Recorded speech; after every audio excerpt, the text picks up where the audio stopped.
Why am I sitting here? Why? I don't know. To keep warm, I suppose. No. So you could daydream and carve on a piece of wood? No. I mean, how am I sitting here? How?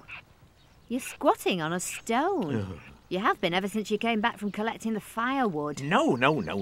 You're really not trying to understand me. I mean, how come I've got time to spare to sit here at all? It wasn't so long ago that we had to work from dawn to dusk just to keep ourselves alive. In those days, there was never any question of idling the odd half hour away in front of the fire. Like now? Ah, you've been thinking again. That's right. I've been thinking that once upon a time we lived in a subsistence economy. Then we could never have spared the time to do nothing in particular. Now we can spare a bit of time. Why? Well, that's not difficult. Just think back for a few minutes. Right. I'm thinking. Well, we got out of the subsistence trap by creating a surplus. That's right. And we got that surplus by inventing division of labour. Right. First, we divided the labour by product.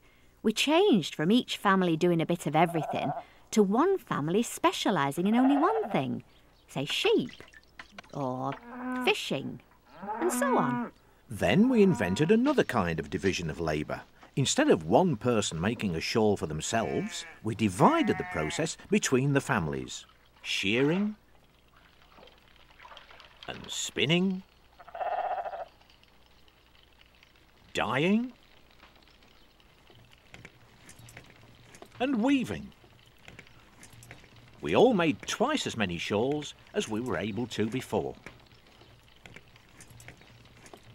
Yes, we made a surplus. And we traded our surplus for somebody else's surplus. And now we're all better fed. The children are healthier. And we even managed to put something by for a rainy day. And Yeah? it's your turn to fetch the firewood.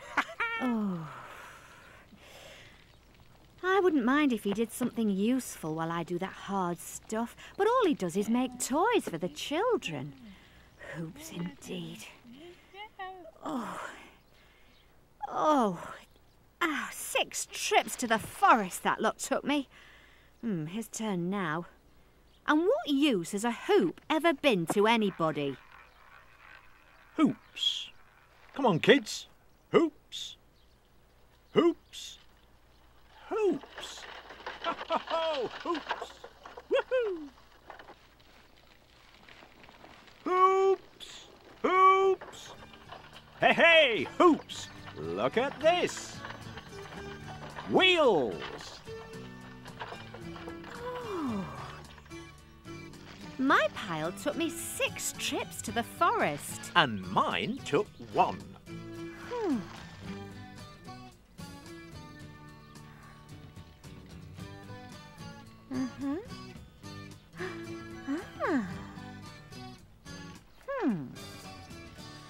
Yes.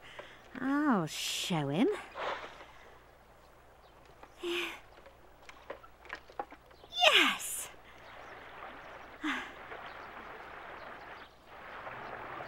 Well, I'll be blowed. Another revolutionary idea.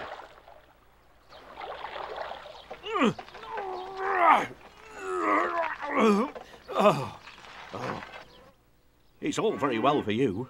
All you have to do to earn your keep is turn grass into milk. How would you like to push a plough? Hey, look at me when I'm talking to you. Well, how would you like to push a plough? Or even pull a plough? Hey, kids, over here! Good girl. Walk on, walk on.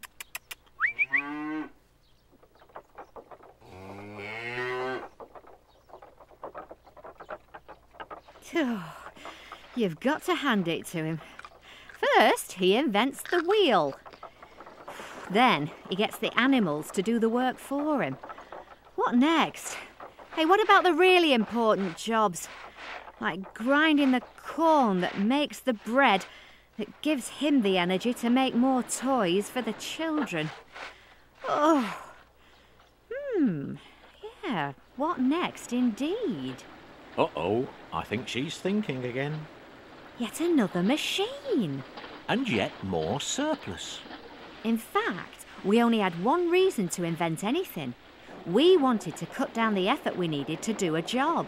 Then we'd have more energy to spare to make more surplus. More time, too.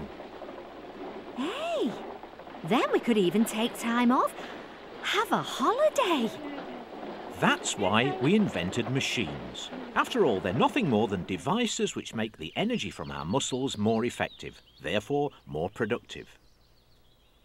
Every machine, no matter how complicated it looks, is made up from very basic parts. For example, a wheel and axle, a lever, bits of wood, put together with one purpose in mind, and that purpose is to reduce the amount of human muscle needed to do any particular job. The next step was to eliminate it altogether by using animal muscle. One horse or one ox has the strength of 20 men. It can do 20 times more work and create 20 times more surplus. But it's possible in the end to do away with muscle power altogether, animal or human. And that's by harnessing the forces of nature. Water power can grind corn. It can also power spindles and looms. But there are more powerful and more useful sources of energy in nature. The wind. Coal. Oil. Uranium. It isn't all that long since we were using simple machines combined with animal power to produce surpluses. Even today, in some parts of the world, animal muscle is still the main source of surplus. There are places where animals are still used for freight or carrying passengers and for machine power.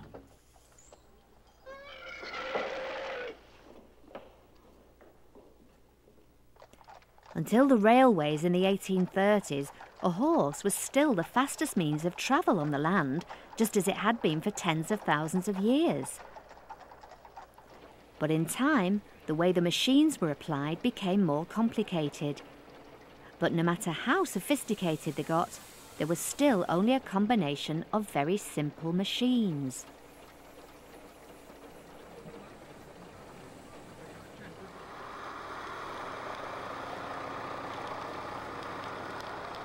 The wheels and axles on this modern tractor enable it to tackle ground farmers would once never have dreamed could produce any crops. And the gears that make it possible to go up and down steep slopes are operated by levers.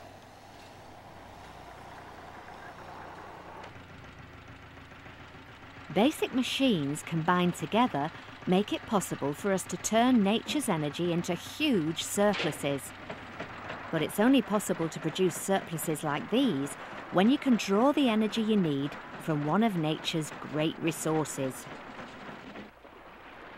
Until the end of the 19th century, wind powered the fastest method of travel over water. But there was something much more effective than either wind or water, and that was the power of fire. Fire transformed the world. First, it boiled water for steam engines. Then, it ignited petrol in combustion engines and generated power for steam turbines. And more recently, the controlled energy from nuclear reactors has been converted to electrical energy. And what does it add up to, all this application of different forms of energy? It adds up to a surplus. The creation of the surplus means that the time saved by the wheel on a cart or the lever on an engine can be used to make more goods. You can either use these goods or you can exchange them. Or you could use them to provide services. Nurses, or teachers, or postmen, or firemen. Or you could use them to provide leisure for yourself.